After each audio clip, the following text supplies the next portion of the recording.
So my presentation will be divided into three different sections. First, looking back at the concept of agroecology and its three different dimensions, and then looking at how different social movements have been articulating those different dimensions in order to build their vision, and how they define agroecology based on that. And then just quickly looking at two elements that make agroecology really interesting, and how showing how this vision and this concept can help face societal challenges. So yeah, as I said, I will start with the three dimensions of agroecology. So agroecology, when we talk about agroecology, it's often said that it's a science, it's a set of practices, and it's a movement. So first, a science. So the term of agroecology was first seen in a publication in the 13th, so it's a while ago. But we will see that the definition of what agroecology is and the level to which it's applied has evolved along the years. So that's really interesting to see. But what we can say now is that agroecology is the fusion or the merging two different approaches. One is agronomy and the other one is ecology. And yeah, for the current definition, if we say at the science level, one that we often use is that agroecology is the application of ecological concepts and principles to the study, design, and management of sustainable agroecosystems or food system. And we will see why it's a slash sustainable agroecosystem or food system. It's because at the scientific level there are many different trends. So as I said, in the 30s it's starting from the field level, and we saw that we can see that it's evolving. It went in the 70s to the farm level, then to the agroecosystem level, and now we have a scientific analysis of agroecology that focuses on the food system, so at a global level. And we can see with those arrows that those three different dimensions are still there. And for the definition of, it means that there are various definitions of, at scientific level, there is various definitions of what agroecology is, depending on the level on which scientific and academics are focusing on. So yeah, that's a science. So that was a science. Then it's agroecology is also a set of practices. And here, what's important, it's really two different things, is that there is not a silver bullet solution or practice that's gonna help save the world. It's really about the different contexts. So based on the analysis of the context, be it at field level, agroecosystem or food system level, then you will apply different practices on field. So that's the first thing that's important to know. And the second one is that agroecology is very knowledge intensive, and it's really on building on traditional knowledge and also linking it with modern, or not modern, I don't like this word, this dichotomy, but more scientific or academic knowledge. So that's a bit of the characteristic. So I cannot give you an example of the agroecological practice, but there are a kind of a set of principles that can help you identify what is agroecological practice or not. And these are the ones. Well, these are a few ones.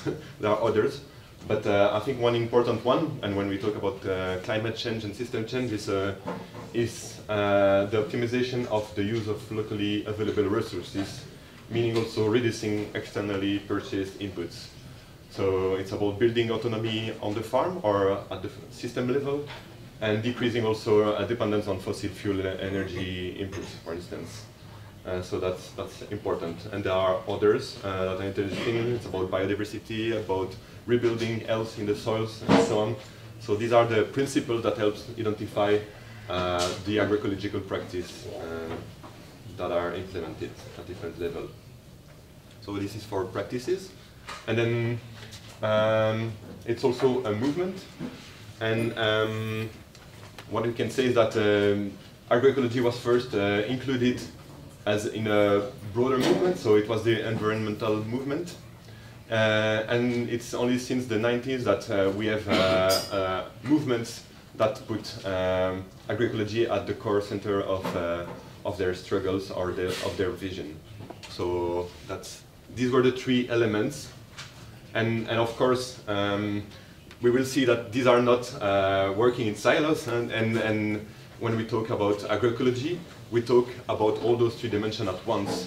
And different players, different stakeholders and people are playing with those different elements and dimensions of agroecology, and depending on how they read it, they will give you a different definition. So there are many definitions around. But what's interesting, I think, and that's what I wanted to focus on, it's that social movements, so farmers, fisher folks, pastoralists, but also consumers and others, have been looking at this issue and building their own vision, playing with those three dimensions and building their own vision. And that's what happened last year at the Nyéléni conference. So there was first a Nyéléni conference on defining food sovereignty, and last year it was about agroecology. And I think that's really a good starting point when we need to work, and when using a definition or a vision of agroecology, it's really the one that's coming from the ground, the one that's the shared vision by different social movements coming from different perspectives, from consumer to producers. That should be the basis of our work, and that's the definition that we often use also. In advocacy work or in meetings at international level. So that's just what I was saying. Yeah, I'm closing. So, and just maybe I was just referring to the Nyéléni with two dimensions. First, in 2007, the first declaration, which was about food sovereignty, and now last year the one on agroecology. Just to say that agroecology and food sovereignty in this vision that is shared by many actors is that there are two sides of the same coin. So this goes hand in hand, if I may say. I'm not sure it's a proper English, but I hope you understand what I mean.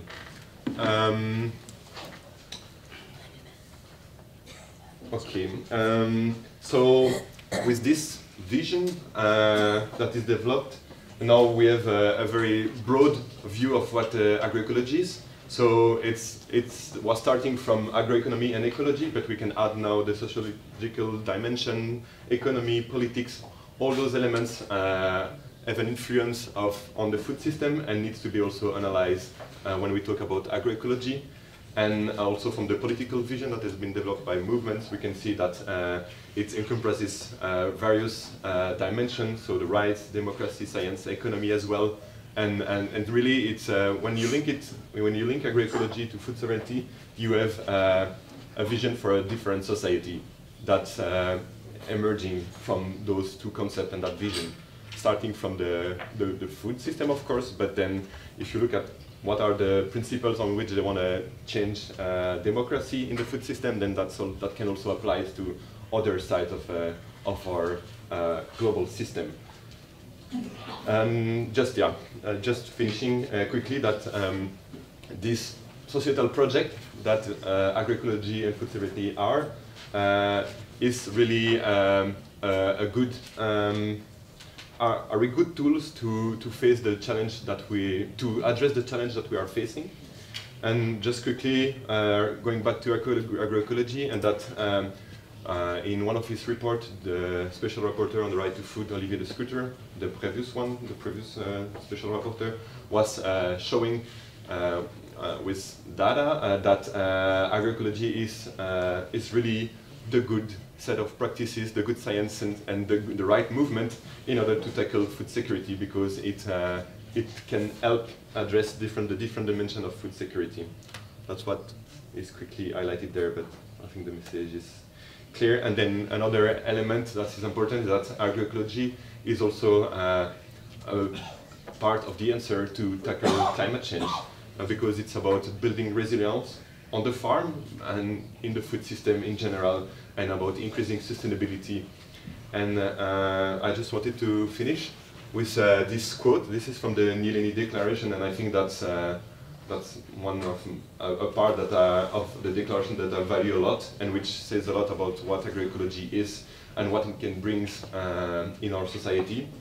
So the real solution to the crisis of the climate, malnutrition, and so on will not come from conforming to the industrial model. We must transform it and build our own local food system that create new rural-urban links based on truly agroecological food production by peasants, artisanal fishers, pastoralists, indigenous people, urban farmers, and so on. So this is the vision that is proposed by agroecology, and yeah, and that's the end of my presentation.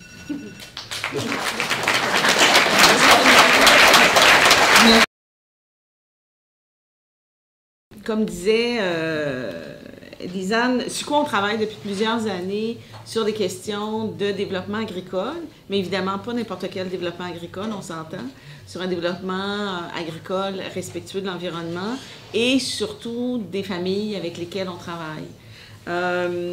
Pour nous, ça veut dire développer un modèle agroécologique avec les différentes familles. Le point le plus important qu'on s'est aperçu en développant ce travail-là, c'est vraiment la transmission des connaissances, mais aussi le partage des connaissances. François parlait, il y a aussi des connaissances traditionnelles, mais aussi des connaissances scientifiques. Et à l'heure actuelle, avec la question des changements climatiques, les questions scientifiques sont de plus en plus importantes parce qu'on ne peut pas laisser des populations vivre des catastrophes physiques aussi graves sans essayer de trouver des solutions.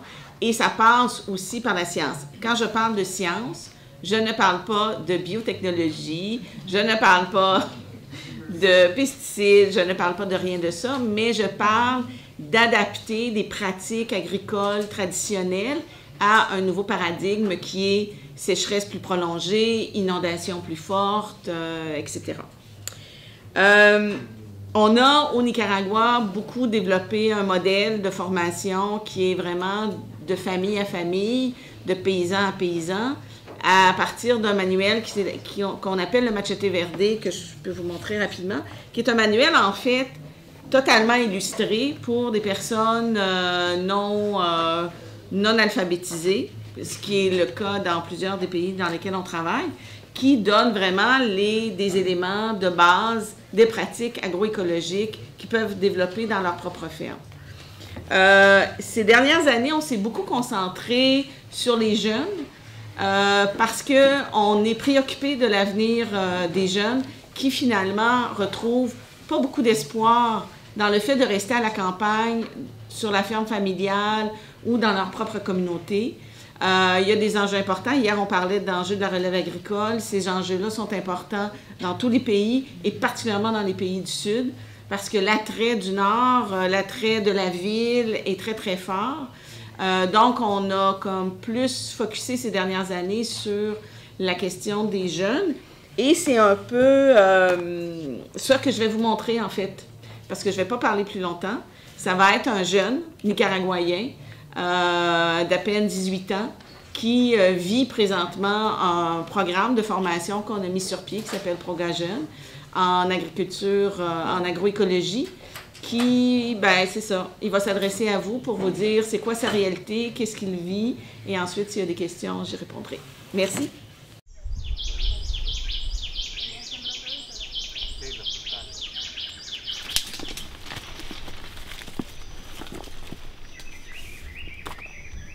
Éric Tavilla s'amuse à nous montrer comment il grimpe dans un arbre derrière la maison pour y cueillir des pêches sauvages. Ce jeune agriculteur de 18 ans est ici, dans son habitat naturel, où il semble s'amuser à faire de l'agriculture.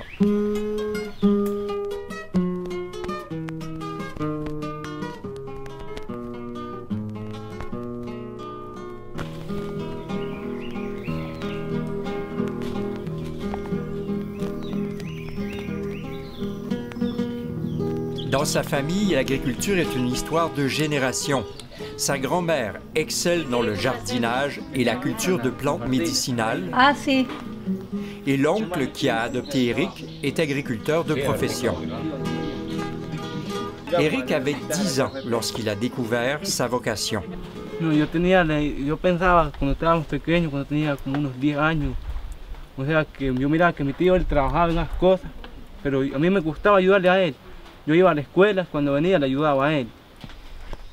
Loida est la technicienne agricole de Suco qui accompagne Eric dans sa formation en agroécologie. Selon elle, Eric est un étudiant exceptionnel. De fait, à 18 ans, Eric est en 3e année de formation et donc le doyen de son groupe. Sí, él es muy natural en todas las cosas que hace. Siempre está innovando, que es un factor importante, pues. ¿De qué manera? Si él ve una tecnología de riego, por ejemplo, entonces él viene y la practica. ¿Ya? Un tipo de siembra, ya se puede hacer siembra directa, pero hay otros tipos de siembra. Cuando hace los trasplantes también, entonces él va innovando casi siempre. Sa passion pour les études est exemplaire. Eric marche chaque jour pendant 1 heure pour aller à ses cours. Il est très ponctuel et n'a jamais raté une seule classe. 1 hora, me levanto a las 6 de la mañana, hago algunas actividades en el vivero, riego, y después me voy para la escuela. ¿Te gusta? Sí, me gusta. Y no hay las horas que llegue el día lunes para llegar a estar compartiendo las experiencias que tuve en la semana con los compañeros. Cette formation technique de 3 ans sur la gestion agroécologique de la ferme familiale a rejoint jusqu'à aujourd'hui 1 millier de jeunes de 16 à 30 ans au Nicaragua. Proga Jeune est basé sur une méthodologie populaire et inclusive, axée sur le partage des connaissances et la pratique sur le terrain. Depuis plusieurs années, Suco utilise le manuel Machete Verde, développé par un jeune coopérant volontaire pour tous ses programmes de formation. D'une culture de maïs et de haricots, la parcelle familiale d'Éric Davila s'est enrichie d'arbres fruitiers, de raisins, de concombres, de tomates, de carottes et de cacao. C'est toute la famille qui en bénéficie. Y su tío, pues, en principal, él lo apoya mucho en este aprendizaje y él está también muy motivado porque me comentaba que antes él no preparaba el suelo para sembrar maíz ni frijoles, que ya hace 1 año y medio atrás, después que comenzó con Proga, ya él ya tiene 2 años y medio, entonces él ha comenzado a hacer la preparación de suelo y ha obtenido buenos resultados. Il a atteint un succès parce que il a réalisé une pépinière avec à peu près 2000 arbres dans la pépinière. Il a vendu des arbres au projet, donc il a réalisé la commercialisation pour le projet, mais également dans la communauté où il vend des arbres fruitiers, des plantes, des fraises. Il a aussi commercialisé des fruits aussi qu'il a produits dans le cadre du projet. Eric est sur le point de terminer sa formation et il a déjà une entreprise établie dont l'activité est bien ciblée sur le marché du Nicaragua. Il entrevoit l'avenir avec optimisme. Eric reproduit des plants de fraises, puis ça semble être un succès. C'était d'ailleurs un rêve pour lui d'avoir des fraisiers chez lui, avoir des plants de fraises. Puis maintenant, il a réussi à atteindre son rêve, puis là, il reproduit les plants de fraises, puis ça se vend comme des petits pains chauds. Là. ¿Y te gusta lo que aprendiste hasta ahora? Sí, me gusta. Y me gusta compartirlo con los que no saben todavía.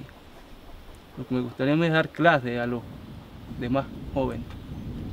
De la misma edad mía o más pequeños, mejor, porque entre más chiquitos aprenden más.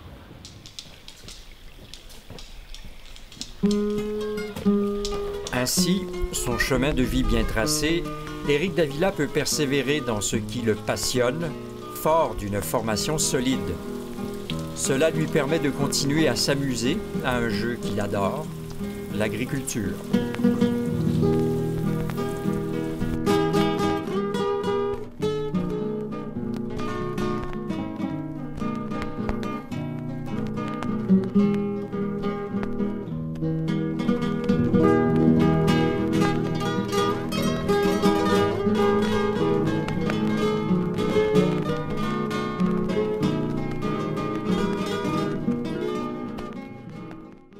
programme de formation est un programme qui a été adapté à la réalité des jeunes de la campagne du nord du Nicaragua.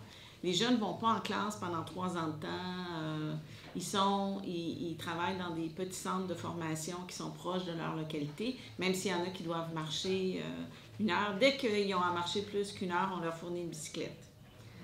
En bas de ça, on n'avait pas assez parce qu'ils marchent pas mal toute 1 heure. Et ils vont en cours seulement de 2 à 3 jours semaine. Et ensuite, c'est un technicien agricole qui prend le relais, qui va sur leur propre ferme pour les aider à mettre ça en pratique. Parce que des formations, il y en a des tonnes, mais si tu les mets jamais en pratique, tu ne sais pas plus comment régler ton problème de ravageur dans tes piments. Ça fait que c'est un peu comme ça qu'a été fait le programme. Je commencerai tout de suite en complémentant la question sur la permaculture, avant d'oublier. C'est drôle parce que même nous, dans notre conseil d'administration au Centre paysan, on a eu ce débat-là, à savoir si on allait utiliser le terme agroécologie ou permaculture pour notre slogan qui est ici à gauche, l'art de cultiver l'agroécologie. En fait, l'agroécologie, pour moi qui est permaculteur, c'est vraiment le côté agricole de la permaculture. La permaculture, c'est beaucoup plus large que juste l'agriculture, c'est tout le système dans lequel on vit, c'est autant humain, social, économique qu'agricole. Donc, on pourrait dire que l'agroécologie fait partie de la permaculture dans un sens large. Le Centre paysan, c'est une initiative de l'Union paysanne. L'Union paysanne qui est membre de la Via Campesina. Pour faire bref, je reviendrai un peu sur l'Union. On vise à devenir un syndicat, mais on n'a pas encore eu les accréditations. Donc, on est pour l'instant seulement une association de producteurs, transformateurs et citoyens qui s'intéressent à la cause des paysans au Québec. Donc, dans une optique d'enseignement et de partage de connaissances, comme c'est à la base de l'agroécologie, l'Union paysanne a décidé, il y a presque 10 ans, même plus que 10 ans en fait, de mettre sur pied une coopérative, le Centre paysan. Le Centre paysan est devenu une coopérative institutionnalisée en 2014, donc il y a 2 ans, mais ça fait depuis 2003 qu'on offre des formations partout au Québec. En fait, pour comprendre la raison d'existence du Centre paysan, je vais faire un petit topo du contexte québécois en agroécologie. Au Québec, les formations institutionnelles en agriculture, c'est quasiment 99% du conventionnel. Les curriculums sont décidés par l'UPA, qui est le syndicat qui a le monopole au Québec, donc qui décide avec le ministère de l'Agriculture à peu près tout ce qui se fait au niveau public en agriculture au Québec. Donc, on parle aussi de l'enseignement. Donc, face à cette situation-là, on s'est dit qu'il fallait faire un pied de nez un peu à l'UPA et à ce monopole pour offrir aux jeunes qui cherchent à apprendre des nouvelles méthodes agricoles, qui ne sont pas d'accord avec les méthodes conventionnelles, l'utilisation des pesticides, des fertilisants et tout. Donc, d'avoir accès à des formations. Puis, comme il n'y a pas de formation au niveau public, ben, notre rôle, c'est d'aller chercher des formateurs, des paysans, des agriculteurs ou des gens qui sont intéressés par le sujet, qui sont prêts à enseigner, à partager les connaissances avec les jeunes et les moins jeunes qui veulent en apprendre plus.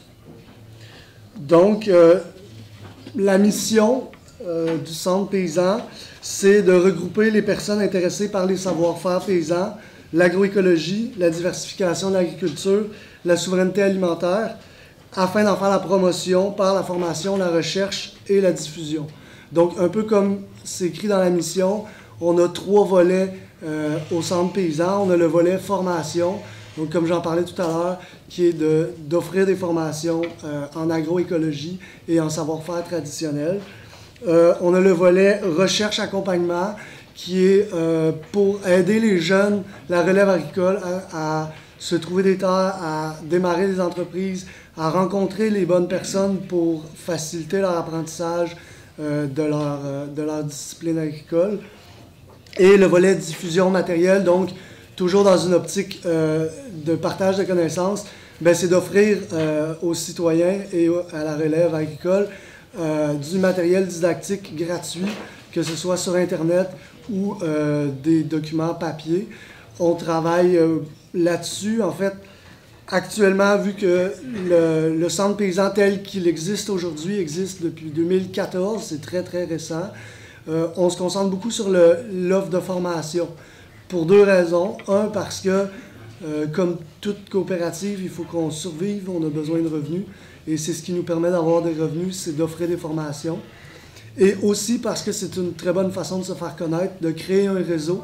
Notre objectif principal, c'est de créer un réseau pan-québécois, donc à la grandeur de la province de Québec, pour lier en fait les formateurs, donc les agriculteurs qui ont l'expérience, avec la relève agricole, avec des citoyens qui sont simplement intéressés par l'agroécologie, qui se posent des questions ou qui veulent en savoir plus, qui veulent agir dans ce domaine-là.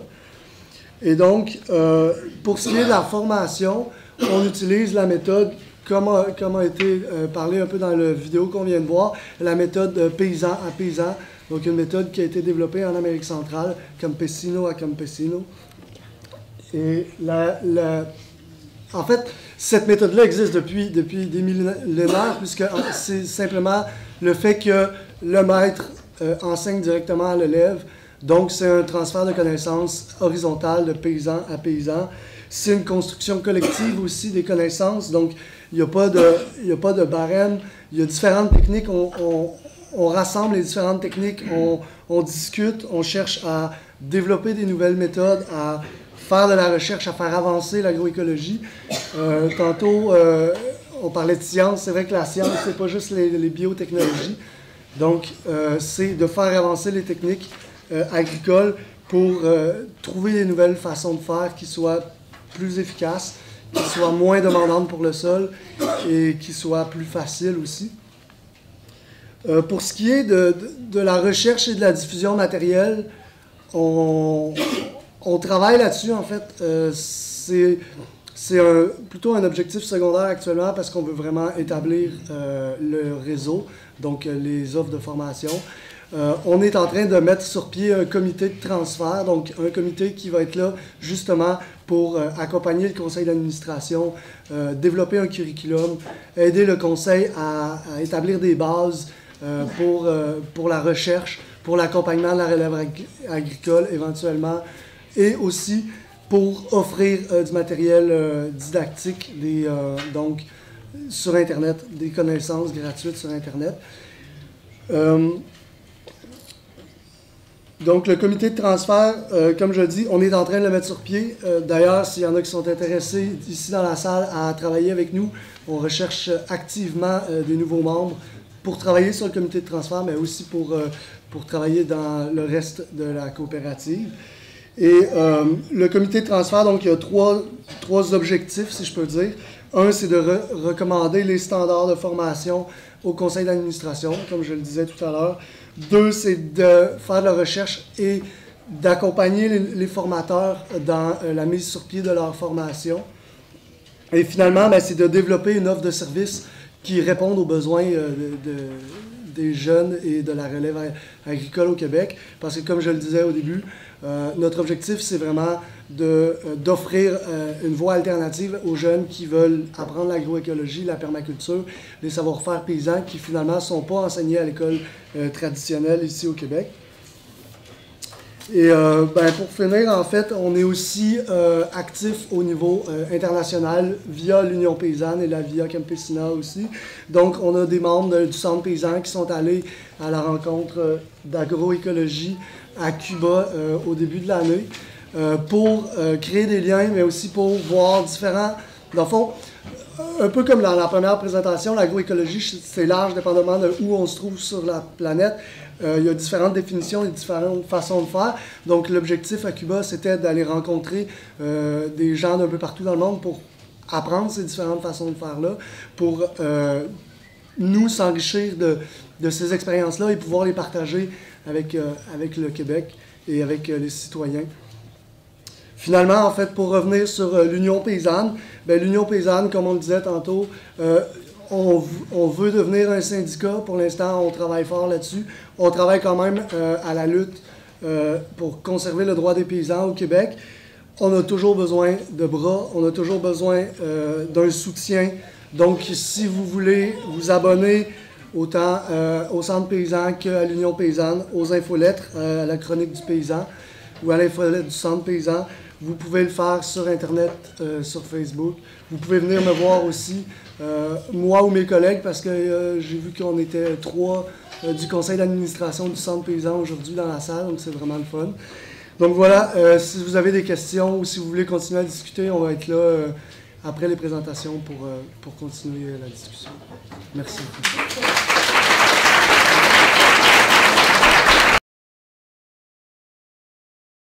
Je suis vraiment heureux de n'avoir pas présenté le premier. Vous n'alliez pas du tout me comprendre.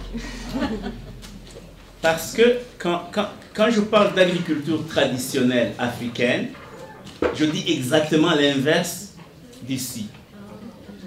Parce que l'agriculture traditionnelle africaine est de l'agroécologie. Mais c'est des systèmes qui ne nourrissent pas assez les gens. Donc, quand on dit, quand vous cherchez à revenir à des modèles agroécologiques, vous faites en fait une marche arrière. Alors que chez nous, les politiques font exactement l'inverse. On veut nous pousser vers les modèles qui sont développés dans le Nord. Donc, s'il y a une certaine confusion, arrêtez-moi, parce que franchement, la discussion qu'on vient d'avoir m'a un peu... Alors, je vais aller très vite.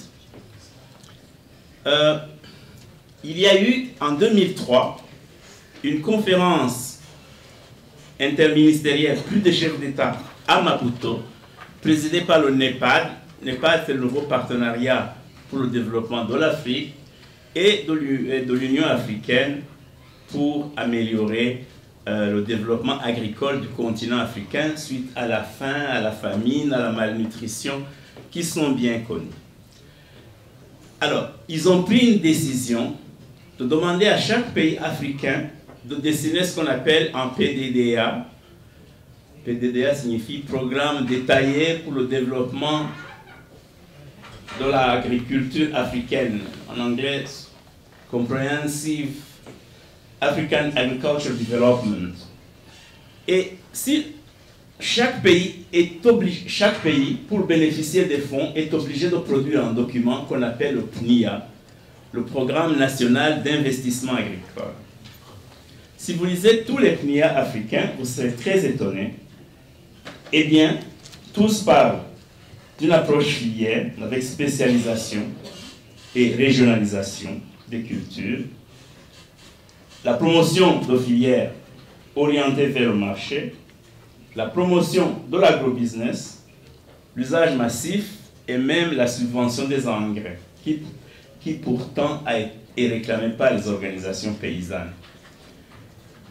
Mais ce qui est dangereux, c'est que très souvent, ces textes sont maquillés. Dans ces textes, vous trouvez des termes comme agriculture familiale, comme durabilité, attention aux plus pauvres. Mais c'est franchement uniquement du bout des lèvres que cela est fait. La situation est tellement dangereuse que les organisations paysannes d'Afrique centrale et d'Afrique de l'Est, le PROPAC, c'est la plateforme régionale des organisations paysannes d'Afrique centrale, et l'East African Farmers Federation, qui regroupe les paysans d'Afrique de l'Est, ils ont adopté dans leur stratégie politique que le développement agricole de ces pays passe par la promotion à la fois de l'agribusiness et de l'agriculture familiale. Donc, vous vous rendez compte combien c'est très compliqué finalement. Au Burundi, nous avons dû sortir de la salle lorsque nous étions le gouvernement était en train de négocier les PNIA, parce qu'il y a une clause qui oblige de faire participer la société civile et les OP. Nous avons dû quitter la salle pour imposer que le mot agriculture familiale soit inclus dans le texte. Il a fallu 1 heure de négociation entre les partenaires techniques et financiers, le gouvernement et les OP pour que le mot soit ajouté. Dans la pratique, c'est pratiquement aussi des bouts de lèvres. Donc, il existe en Afrique aujourd'hui une conjonction des États, de l'Union africaine, des partenaires techniques et financiers et des OP pour développer un modèle agricole, le modèle agricole que vous êtes en train de refuser. Et alors, comme vous le savez, selon la déclaration de Paris, tout le monde est obligé de s'aligner. On appelle ça l'alignement.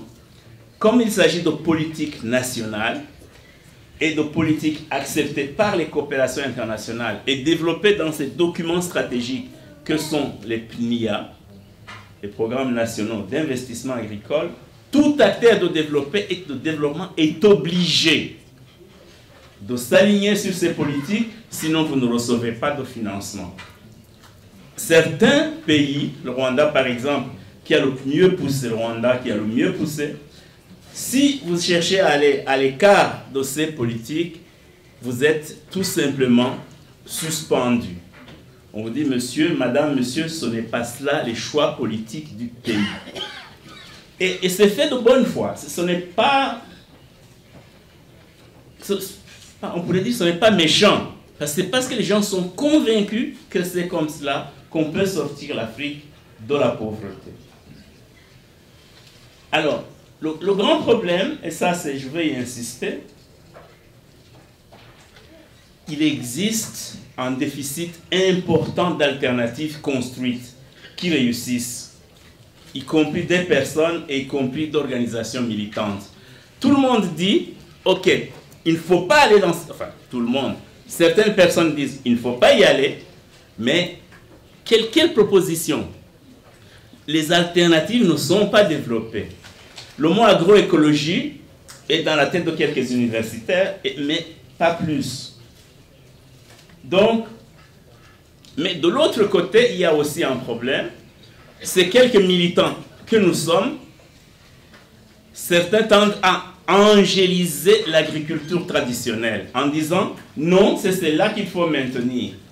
Mais vous connaissez la situation de famine, de malnutrition. Dans mon pays, c'est 58% des enfants qui sont malnutris. Donc, si vous angélisez ce modèle agricole devant une situation aussi grave, bon, vous comprenez. Mais c'est vraiment dramatique, en fait, mais je ne sais pas si je suis en train de m'expliquer. Mais en même temps, il y a des conséquences graves, volatilité des prix, effondrement des prix, par exemple, sur production de lait au Burundi, du maïs au Rwanda, de l'oignon au Sahel, des famines, de la malnutrition. Et donc, ces choix de monoculture, ces choix de politique centrée sur quelques cultures, sont extrêmement dangereuses parce que on pousse les gens à aller acheter de la nourriture sur le marché, mais cette nourriture n'est pas toujours disponible, ou alors il faut l'importer, c'est-à-dire tuer l'agriculture africaine. Alors, finalement, les campagnes commencent à être délaissées par un exode rural important pour des raisons contraires à chez vous. Dégradation de la fertilité. Le meilleur exemple, c'est le bassin arachidien sénégalais, qui est connu en Afrique. Effondrement des filières suite à des maladies, par exemple, la filière maraîchage dans laquelle s'étaient réfugiés les Camerounais après l'effondrement des cours du café. C'est une catastrophe aujourd'hui. Et donc, on y va avec pesticides, etc. Et donc, on est en train de polluer les sources. On arrive à des situations intenables pour les gens. Et malgré tous les investissements qui sont faits, c'est des milliards, hein, si vous regardez les PNIA des pays, il n'y a que 5 à 15% de la population qui est touchée par ces programmes-là. Donc, qu'est-ce qui se passe? Ces quelques personnes qui s'enrichissent commencent à racheter les terres des paysans plus pauvres. C'est carrément du land grabbing, de l'accaparement des terres par des nationaux, par des paysans plus riches. Les paysans finalement deviennent des acheteurs de nourriture, ce qui renforce doublement la position de la ville. Donc les paysans doivent acheter et de la nourriture et des produits transformés. Et c'est comme ça. Et c'est comme ça que... Enfin, je reviendrai l'après-midi. Les paysans perdent tout leur poids politique. Alors, il y a une question à laquelle on ne répond jamais. Cette question, on ne la répond pas. On dit, OK, il faut développer de l'agriculture commerciale, la donner à des personnes plus compétentes. Et puis, on ne dit pas avec quoi les paysans vont acheter la nourriture. On dit, oui, on va nourrir les villes. Oui, d'accord. Mais les paysans, là, alors, à qui on n'a plus de terre, eux, ils vont manger quoi? Cette question, je ne la vois pas assez dans le débat international, alors qu'il me paraît fondamental. Le billet urbain, j'en ai parlé, les pertes d'emploi. Alors, il y a une question scientifique majeure aussi, qui n'est pas posée. Eh bien, tout le monde sait que les 3/4 des sols africains, on les appelle des sols ferralitiques, des ferrisols ou des oxysols, si ça dépend de la classification que vous prenez. Ces sols ne sont pas capables, tout le monde le sait très très bien. Je ne vais pas utiliser de terminologie scientifique, de capacité d'échange, de fixation, etc. Ils n'en ont pas les capacités.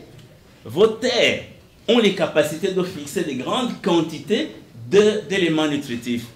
Les ferral-sols, donc les oxysols, n'ont pas cette capacité-là, pas cette définition. Et les ferral-sols ne peuvent vivre que par des apports de matière organique pour fixer des éléments nutritifs. Et alors, on est en train... Enfin, c'est complètement aberrant au niveau scientifique. Mais des programmes de type AGRA, de type Melinda and Bill...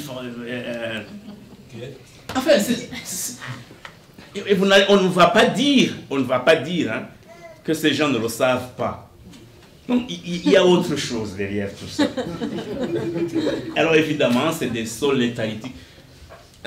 Un élément important, très important sur la fertilité, c'est comment des systèmes de monoculture, finalement, favorisent l'érosion.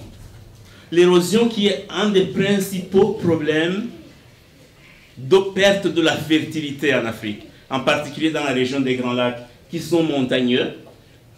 Ça, c'est des terres. Ces deux terres, hein, sont vraiment, c'est des collines voisines chez nous. Ça, c'est un système que nous avons restauré. Ça, voilà, des modèles de monoculture. Voilà les espaces qui restent et des terres qui se dégradent. Et voilà un système plus intégré. Mais celui-là, il n'est pas scientifique, je ne vais pas y aller. Et donc, le modèle que nous proposons, c'est ce que nous appelons les exploitations familiales intégrées, continues et compétitives. Je sais qu'en milieu militant, le mot compétitif, on ne l'aime pas, mais il faut produire aussi des revenus. Alors, l'idée, c'est quoi? L'idée, c'est de se dire, voilà, on a une exploitation familiale qui s'est construite au cours des années. Il ne s'agit pas de la détruire. Il s'agit d'aider les paysans. Ce que nous faisons, c'est d'aider les paysans à faire évoluer progressivement cette exploitation vers un modèle qui va assurer de la sécurité alimentaire, de la sécurité des revenus et de la fertilité intégrée. Elle est toujours précédée de formations psycho-humaines, le temps est contre moi, basée sur la diversification, avec une très très grande variabilité des prix. Donc on reprend ce modèle tel qu'il est pensé par les paysans. Avec eux, on réfléchit avec le ménage tout entier. On ne réfléchit pas seulement avec l'homme ni avec la femme, mais on met le ménage ensemble et on lui dit, voilà, sur un programme de 5 ans, comment on fait évoluer cette exploitation vers un modèle qui vous permettra de mieux vivre. Voilà, et nous l'accompagnons ainsi. C'est des systèmes où il y a des animaux, des plantes, des arbres. C'est vraiment ça la définition. Où on a des cultures alimentaires, des cultures spéculatives pour l'argent, des cultures utilitaires, des cultures symboliques, dans une intégration complète, avec intégration de projets sociaux, Et ça, c'est important. Plutôt que d'organiser d'aider les populations à s'organiser en coopératives monofilières, coopératives d'Oride, nous les aidons à développer des coopératives multifilières. Et voilà, donc le ménage dessine son exploitation actuelle et puis son exploitation dans le futur, comme il le voit, et nous l'accompagnons à réfléchir. Il arrive à des modèles comme ceux-ci. Avec des objectifs, des aliments frais, des revenus réguliers, de la fertilité, de la résilience au choc. Je pense que là, je suis presque en train de copier François. La qualité des produits locaux vendus sur des marchés locaux, et au-delà des animaux, tout ce qui est utilitaire. Et surtout, on crée alors un sentiment général de sécurité. On crée des revenus réguliers. S'il vous plaît, laissez-moi une seconde pour dire que les monocultures peuvent produire de l'argent qui est concentré sur juste une petite période.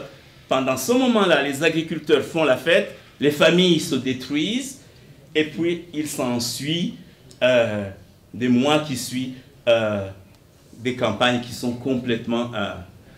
si on veut aider à développer un modèle plus humain, plus moral, plus éthique, voilà. Et voilà, avec toute la cohésion sociale qui s'ensuit, à cause de la gestion des échanges, et finalement un renforcement de pouvoir, contrebalancer le biais urbain dont j'ai parlé, etc., culture locale, et pouvoir aussi y préserver sa spiritualité. Et comme c'est des systèmes intégrés, voilà aussi un merci intégré.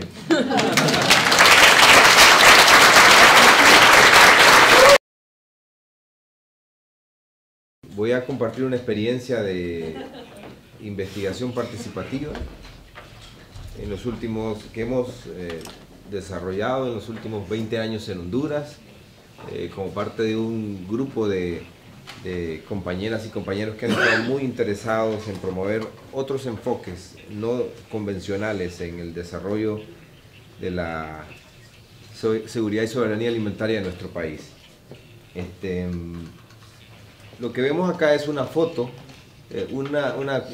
diferentes imágenes satelitales de lo que es Centroamérica, y en particular quiero enfocarme en Honduras. En el año 1950, la primera, 1970 y 1985. Y lo que vemos desde el año 1970 en adelante es cómo la degradación ambiental empezó a incrementar producto de dos elementos importantes. Primero fue, obviamente, el incremento de la población, que necesitaba más tierra, la promoción de el desarrollo, de la revolución verde, que empezó a cambiar los sistemas de producción tradicionales, y también todo esto provocó una enorme degradación ambiental. Hasta que en 1985 se tomó esta foto y se encuentran y nos encontramos aún en grandes dificultades alimentarias, climáticas y aún sociales. En este contexto se propuso desarrollar diversos programas, entre ellos un programa que se llamaba Agricultura de Laderas, que lo empezó a promover el Centro Internacional de Investigación, el CIAT, el Centro para la Agricultura Tropical en Cali, Colombia, y que propuso la implementación de la metodología de los comités de investigación agrícola local como una herramienta para promover y empoderar a las comunidades en el tema, al inicio de desarrollo de alternativas locales a la agricultura. Actualmente es nuestro enfoque para promover y empoderar a las comunidades sobre la agroecología. Rápidamente, para ubicar un poco actualmente dónde está enfocado el programa en Honduras, en una zona muy seca del país. Actualmente hay más de 109 ciales, más de 1000 agricultoras y agricultores participando. Y bueno, el programa se ha basado en los últimos 15 años en los sistemas de producción agroecológica. Cómo empezamos a promover diferentes sistemas de producción desde el enfoque agroecológico, partiendo de los principios de la agroecología que ya se discutieron anteriormente, Por ejemplo, vemos arriba el sistema Milpa, es un sistema ancestral de producción agroecológico, ¿verdad? Y en el cual hemos estado promoviendo para mantener la conservación del sistema, pero también para el uso sostenible de los recursos, de las semillas, de los recursos genéticos de la agrobiodiversidad como tal. El sistema sistemas agroforestales vemos a este lado, donde la familia se integra a la producción y donde se mantiene una producción de alimentos permanentemente, también como genera ingresos, y también la producción en el traspatio, ¿no? Bueno, ya se habló de los conceptos de la agroecología, no voy a redundar en eso, voy a avanzar un poco. El programa se ha enfocado básicamente en 4 elementos importantes. El primero, el programa inició como un programa de fitomejoramiento participativo, tenemos que entender esa parte. Entonces, ese es el primer elemento que hemos puesto en la mesa. Las semillas son fundamentales para que exista un sistema agroecológico que sea sostenible, obviamente, y que sea autónomo. Si las familias tienen acceso a semilla de calidad y tienen el control de las semillas, ese es el primer elemento para ir avanzando en el proceso de autonomía y de sustentabilidad del sistema.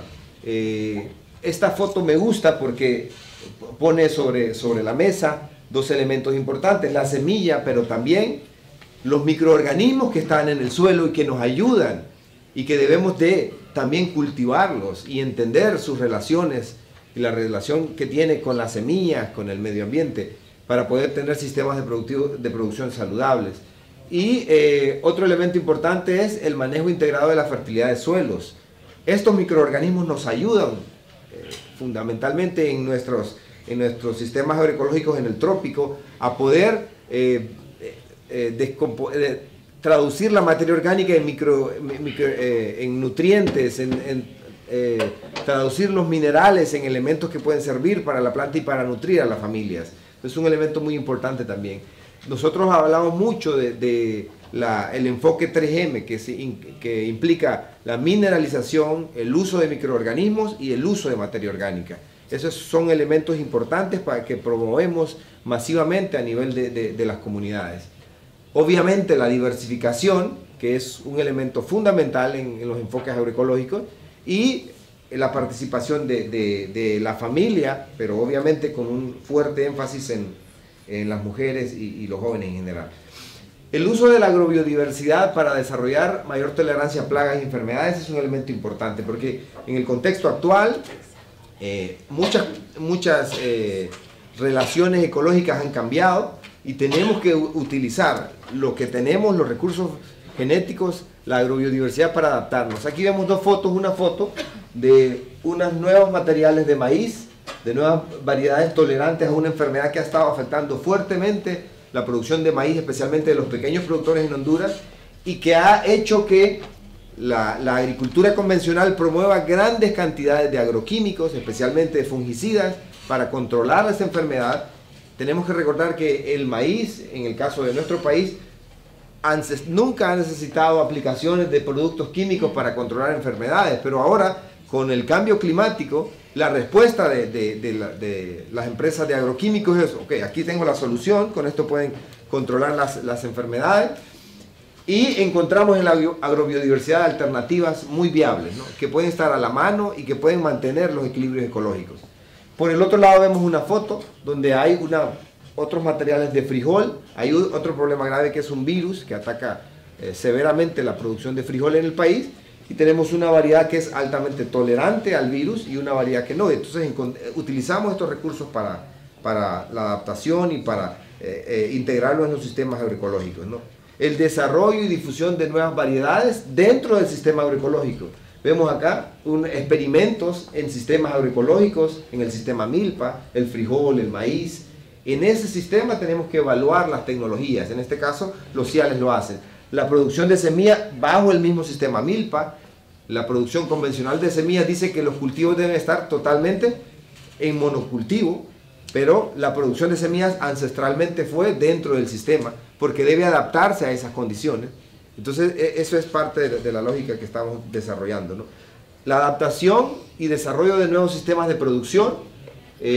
Aquí vemos una foto de cómo evolucionó esta parcela de un compañero en una zona alta. Estamos potenciando mucho la utilización de nuevas especies como, bueno, especies que han sido tradicionales, pero que se requieren potenciar, como el aguacate, ¿no? Vemos a los 3 años de siembra y vemos a los 5 años ya hay un semibosque con mucha materia orgánica en el suelo, con mucho intercambio y de conocimientos entre agricultores. Fotos como estas, ¿no? Donde vemos un monocultivo tradicional promovido por la Revolución Verde y cómo se empiezan a hacer cambios a partir de ver las cosas desde otro punto de vista, ¿no? Este es lo mismo, ¿no? Miren en qué condiciones se hace agricultura, con unas laderas muy empinadas, y en las mismas laderas, pero con otro enfoque de agricultura donde vemos maíz, otro tipo de plantas, árboles, intercropping, como se dice en inglés, ¿no? Esta es también otra foto que muestra mucho los cambios. Esto es a 2 años de cultivo, un sistema agroforestal de aguacate, plátano, café, muchas cosas dentro. Y vemos a los 5 o 6 años, es un bosque que produce, que genera muchos ingresos para la familia en un modelo agroecológico, ¿no? Igual más fotos, miren, se fijan, esas son las mismas parcelas y en donde ya ha cambiado totalmente. La idea es cambiar el uso de suelo porque es un elemento importante en nuestros ecosistemas que están afectando significativamente las familias y obviamente la microcuenca y el ambiente en general. El desarrollo y difusión de alternativas a partir de la investigación participativa, el manejo integrado de cultivos incluye abonos orgánicos, incluye elaboración de bioles, utilización de roca mineral para remineralizar los suelos, para integrarlos. Los pequeños agricultores no tienen acceso a muchas fuentes. En muchos casos podemos encontrar en muchas comunidades, hay por ejemplo, pocos animales. Entonces tenemos que buscar otras fuentes para proveer materia orgánica y remineralizar los suelos que se han empobrecido por años de implementación de prácticas inapropiadas, ¿no? El tema de la equidad de género es también otro elemento importante. Hemos promovido en los últimos 5 años que las mujeres se integren a la producción agroecológica de una forma más plena, con todos los derechos que se tienen, ¿no? Y que han estado limitadas por los patrones culturales y sociales que hemos tenido. En este caso vemos una parcela del señor, pero también la señora empezó a tener acceso, no tenía acceso, empezamos las discusiones, el acceso a financiamiento para que adquiriera su tierra y pueda establecer su propia parcela agroecológica en un modelo agroforestal. La participación también de los jóvenes. Esta es una parcela muy linda porque el joven, a partir de un proceso de capacitación como lo que mostraban los compañeros hoy en la mañana de Suco, empezó a trabajar y ahora tiene una finca orgánica muy hermosa en las montañas. Y obviamente la diseminación de prácticas, difusión y diseminación de prácticas que lleguen a más agricultores. En esta foto de allá podemos ver, esa es un modelo agroecológico que tiene 5 especies que el programa ha estado promoviendo. Una nueva variedad de maíz, 2 nuevas variedades de plátano, incluir árboles de sombra y el manejo totalmente agroecológico de la parcela. En esa comunidad normalmente se produce café sin sombra, pero el programa ha estado impulsando fuertemente la diversificación del sistema y sobre todo la inclusión de especies para sombra, ¿no? Y acá en la potenciación del uso de especies como aguacate, que es Centroamérica, es centro de origen del aguacate. Estamos trabajando con más de 10 variedades de aguacate que estamos utilizando para poder difundir el uso y la diversificación en este cultivo dentro de la finca, ¿no? ¿Qué resultados hemos tenido? Bueno, el 62.5% de los y las agricultoras reportan que han iniciado a implementar nuevos sistemas de producción, no los tradicionales. El 75% de las familias reportan un incremento en la diversidad de cultivos en sus fincas.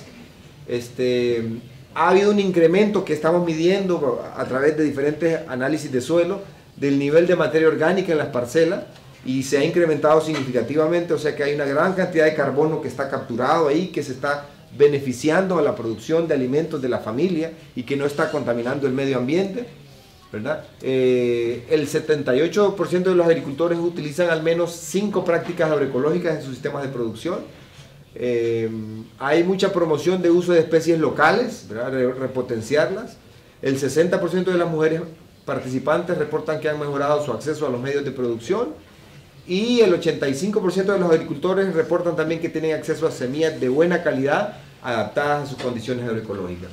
Entonces, esto es parte de un estudio que se hizo y que también preguntó si como miembro del programa de los CIALES ha incrementado sus ingresos, y más el 79% de los participantes dijeron que han incrementado sus ingresos. Pues un poco los impactos en el tema de género, ¿no?, que se han tenido, mayor empoderamiento de las mujeres, mayor participación en espacios sociales, ha incrementado en general el capital social de las comunidades. Muchas gracias.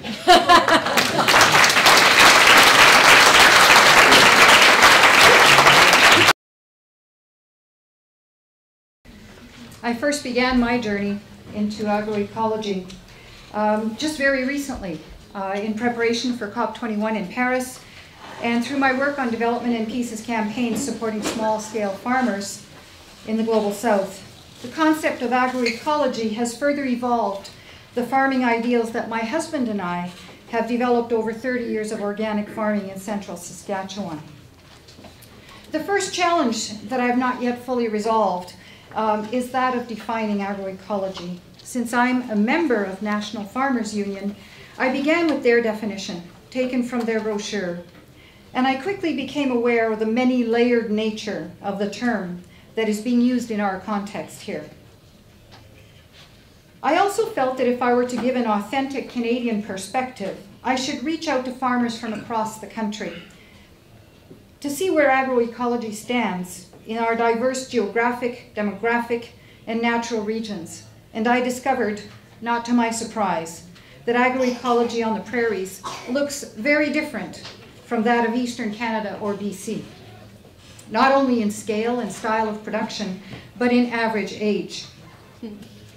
Blake Hall, a young farmer from Alberta, told me that the reason he got into agroecology, or into farming, oh, it's not following, there we go, was that he wanted to address systemic problems of poor soil stewardship by fostering biology and water protection and educating consumers on these issues. It would seem that young farmers and second career farmers embrace the notion of agroecology in greater numbers than do the farmers of my generation who grew up on a farm. The dominant alternative agriculture for my generation of farmers is organic. And that is not to say that organic systems do not share the many ideals and values of agroecology, but to simply recognize that the mere fact of being organic is not enough.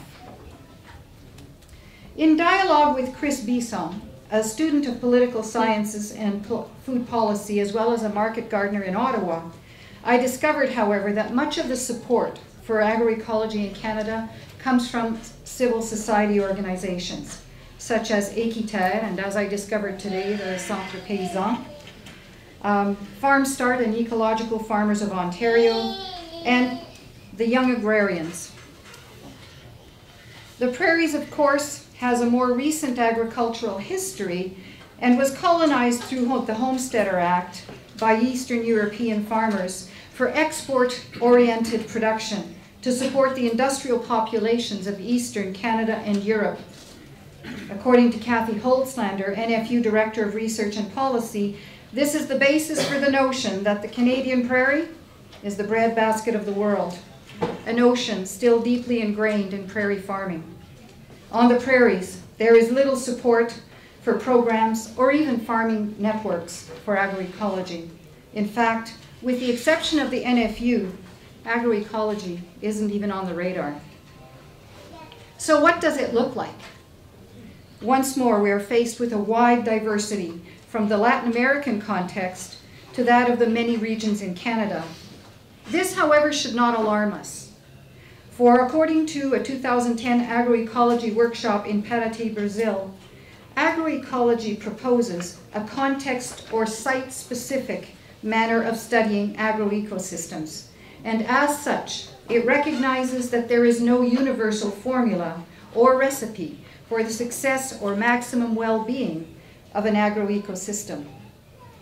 If we are to take a closer look at the brochure from NFU, we would find among the common pillars of agroecology such concepts as greater farmer autonomy through reduced external purchased inputs, the protection of the rights of farmers to access and control of seeds, land, waters, knowledge, and culture, peer-to-peer and intergenerational knowledge sharing, direct and fair distribution chains, and transparent relationships and solidarity between producers and consumers, and youth and women as a principal social basis for the evolution of agroecology.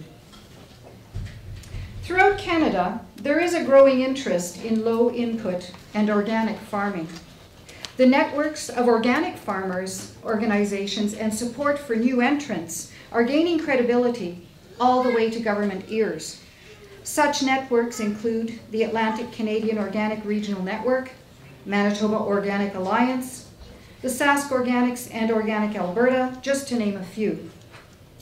There's even a certification body, TCO Cert, which is a member-owned and driven and provides extensive peer-to-peer sharing through chapter meetings and field days. However, in Saskatchewan at least, the concept of agroecology is scarcely heard.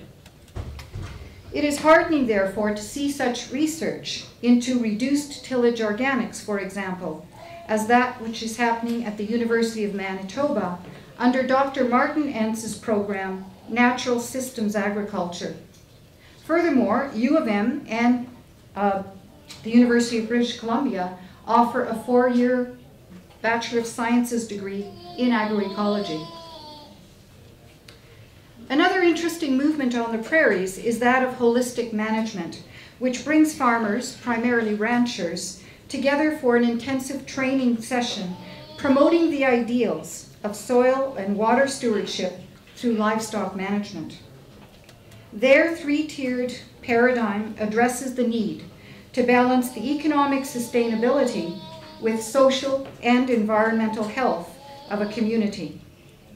Following a 6-day course, participants from local groups get together and support each other and share experiences through field days and annual conferences. There is a growing recognition that the integration of livestock into the food production systems of the world is an essential building block for soil if we are to reduce and eliminate chemical inputs, and HM provides a knowledge base for that. But perhaps the most powerful and urgent developments on the Canadian prairies relates to seed sovereignty. With the advent of the restrictive International Convention UPOV 91,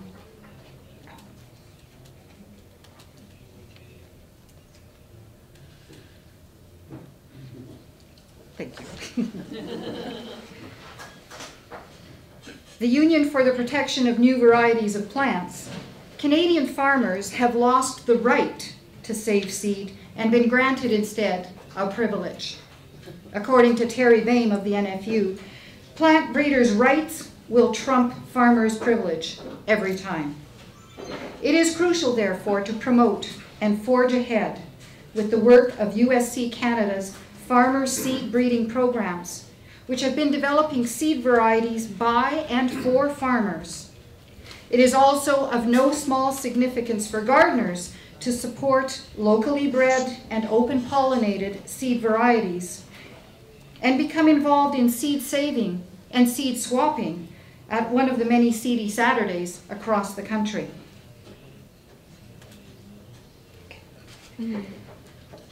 The final picture that I have gleaned on my journey of discovery is that of direct farm-to-fork marketing, which appears to be a growing movement among Canadians from sea to sea.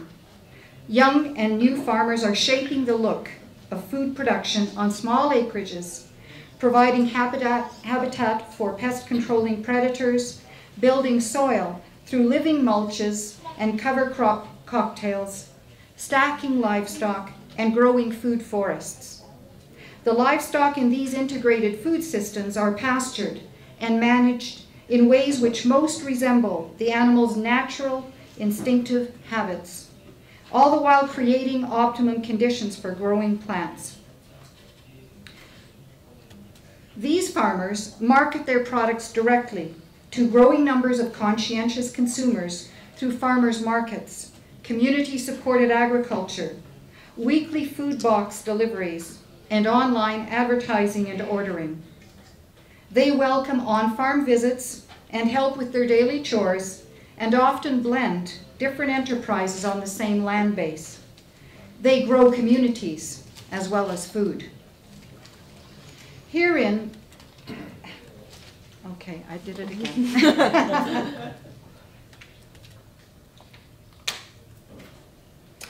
Herein lies, I believe, hope for the future, moving away from monoculture and farming for export to increased diversity of plants and animals grown and raised for local production.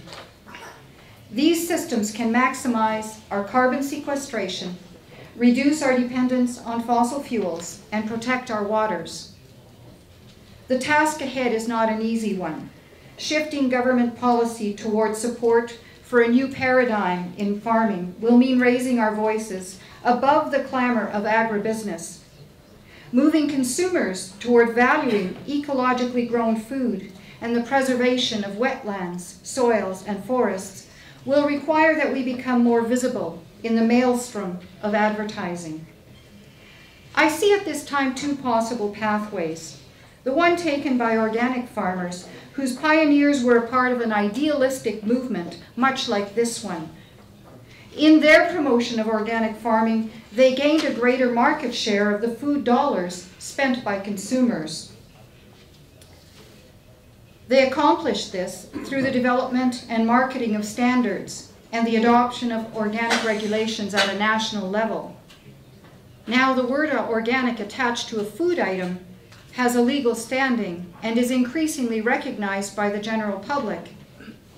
But in some ways, one could argue that organic is now so mainstream that many organic farmers have lost sight of, or perhaps never known, the original ideals of the organic movement.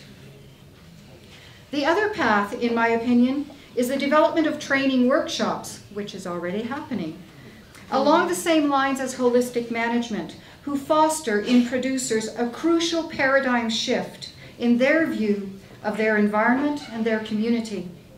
This method has the potential to permanently shape a farmer's way of being, and consequently has long-lasting potential. However, this approach has not yet reached the imagination of the greater public as the concept of organic food has. But perhaps these are not neither-or scenarios. Perhaps they are two parallel avenues toward a same goal. I have no doubt, however, that the struggle of agroecological, okay, it's not moving. There we go. I have no doubt, however, that the struggles of agroecological farmers around the world are inextricably connected. It is in our common struggle, in our solidarity, and our unity of voice that we are empowered. Let us journey together.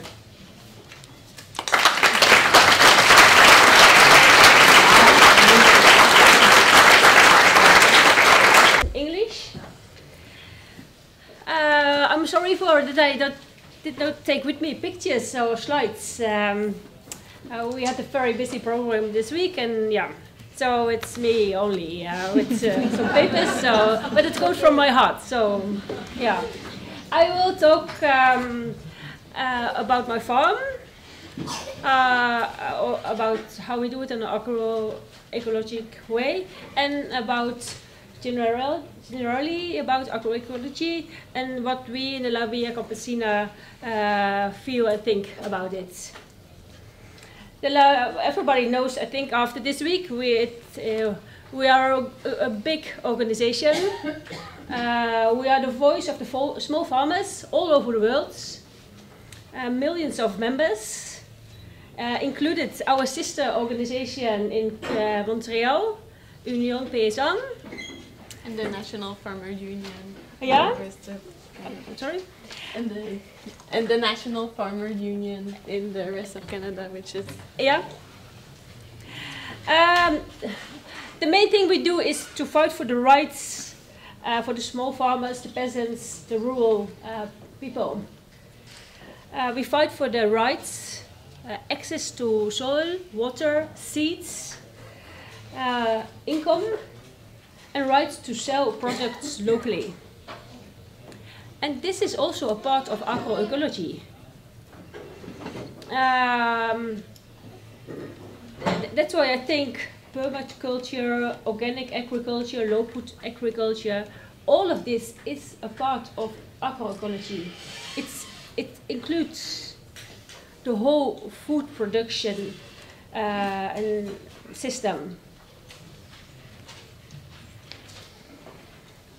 Agroecology is based on communities, on farms, having access and control of the local resources. So it's not something happening on farm level, agroecology. It's happening in the community. It's on higher levels also. And then it is not only the ecological aspects we look on, it's the social, the economically. And it was we were talking about it today about the divine agroecology, and I think it's not a positive thing that there are so many different ways of describing agroecology. I think it's important for us all that we have the same way of understanding it. I think then also we are much stronger against the climate smart agriculture, the agrobusiness. I think we have to be very clear in what agroecology is, and that we stand together in this. So that we have, I don't know how we can do that, but we have to communicate.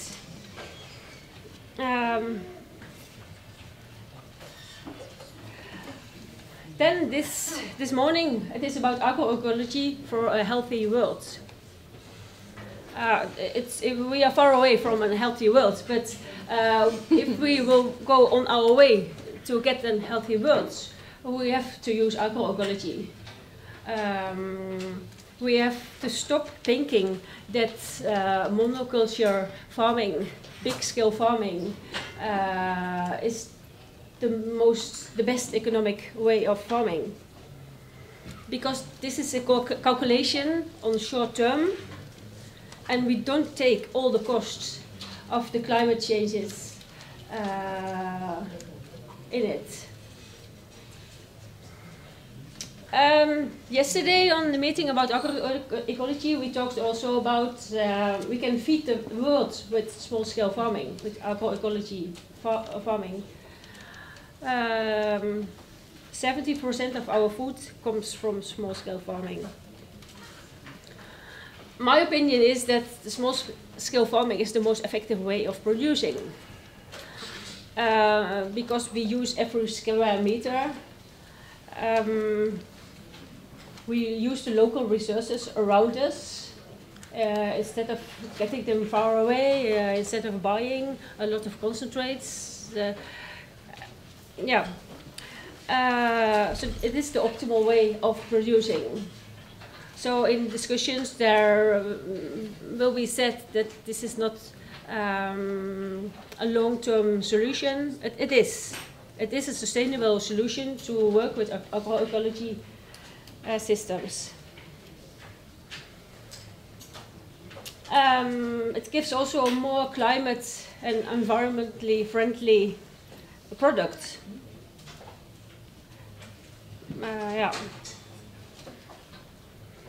Then we discussed it yesterday evening when we were eating in the La Via Campesina, that about the 75% we feed the world with. I think when we do the calculation after 5 years from now, I'm really afraid for that it will be much less. And that is because there are outside factors who are very dangerous for us small-scale farmers, like the free trade, the WTO, and this we really have to stop. That's not an easy thing, but I was in Nairobi in December in the WTO, and it is really amazing and really hard. Difficult to hear about the stories of the small farmers in India, in Thailand, in South Korea. People tell that they cannot produce their own food anymore because, for example, rice in Thailand, in South Korea, there is so much cheap import from China that they cannot sell their own products. And this is only because they cannot protect their border for this low import. There are thousands examples of this. When I was there, you could not buy, in Kenya, you could not buy coffee or tea or sugar produced there because there's so much cheap sugar coming inside the country. And the Western countries in Europe or the USA and Canada, we have been good in to protect ourselves with in the borders. So this is the free trade is really destroying our opportunity to do agroecology, to do the small-scale farming. And I think we have to mention it, all of us, every time we have the possibility for that.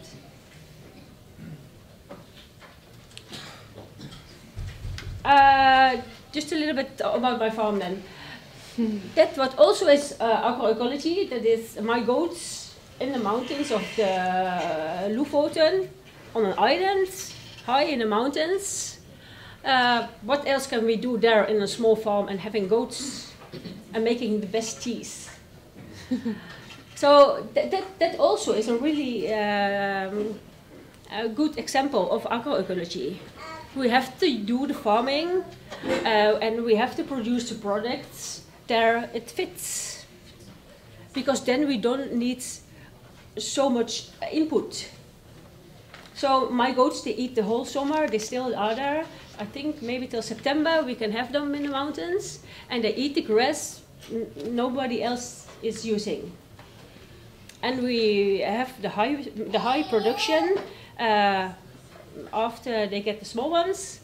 In that period, like on that way, they can use it most effective. Our fields are only around the farm.